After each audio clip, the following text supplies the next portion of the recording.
Following the story for NBC News. He's here now with me.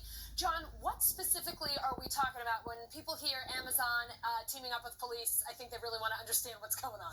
Right. There's a couple of different ways that Amazon partners with police. Some are visible, some not so much.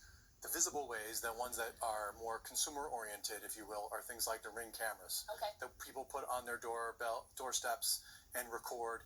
Police have access to them through a social media app. There's also Rekognition, which is a facial recognition piece of software that has gotten a lot of backlash lately. But there's also things that run in the background. Things like putting police departments and federal law enforcement agencies on the cloud, and also backing companies that create high-tech police tools and supporting them in ways, putting them on the cloud, helping them with marketing, making their businesses thrive. Now, when we say Amazon is working with police, how many departments, and do we have a sense of just the scope of, how much interest there is across the country to work with them on this? Right. Amazon won't talk about that. They won't give you numbers. They won't name names.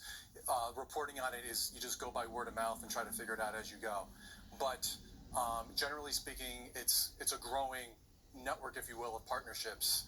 Dozens, probably hundreds in reality that we're talking about. All right, so let's go through the pros then and the cons of this, because obviously, whenever people hear of any kind of surveillance or any kind of partnership with police in their homes, they think, privacy concerns. So let's talk about how this can be good, and let's talk about what the issues are. Well, there's no question that all these high-tech tools that we wrote about in our story and have been talking about right now help police. It's modernized and brought them into the 21st century.